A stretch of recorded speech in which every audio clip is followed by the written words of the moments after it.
அப்புறம் ஒரு அரசியல் தலைவன், அவன் சினிமாக்காரனா நல்லவனா கெட்டவனா இதெல்லாம் தாண்டி அவன் உண்மையானவனா, அதுதான் ரொம்ப ரொம்ப முக்கியம். இது சம்பந்தமா ஒரு குட்டி கதை ஒன்று சொல்றேன். ஒரு நாட்டில் ஒரு ராஜா தனக்கு பக்கபலமா இருக்கிறதுக்காக, கூட துணையா இருக்கிறதுக்காக ஒரு தளபதியை தேடுறாரு. சரியான தகுதிகளோட ஒரு 10 பேர் செலக்ட் ஆகுறாங்க.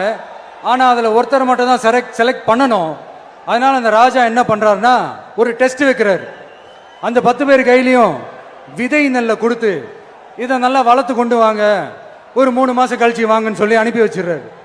3 மாசம் கழிச்சு வரும்போது அதில் ஒருத்தர் ஆள் உயரத்துக்கு வளர்த்துருந்தாரு, ஒருத்தர் தோல் உயரத்துக்கு வளர்த்துருந்தாரு. அதில் ஒரு 9 பேரும் நல்லா வளர்த்து கொண்டு வந்திருந்தாங்க. ஒருத்தர் மட்டும் வெறும் தொட்டியோடவே வந்தார்.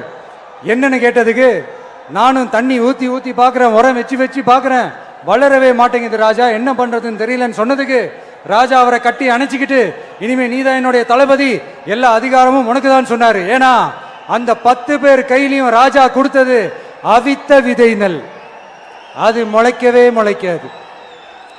அந்த 9 திருட்டு பயலும் என்ன பண்ணியிருக்காங்கன்னா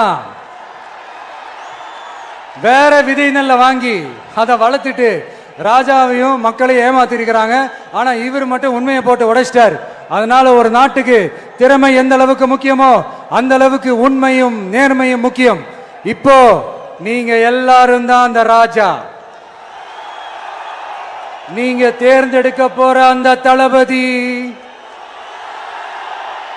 தமிழகம் எங்கும் கிளைகள் கொண்ட Annamal institute of hotel management and hospital management படிப்பில் சேர்வதற்கான அட்மிஷன் நடைபெறுகிறது.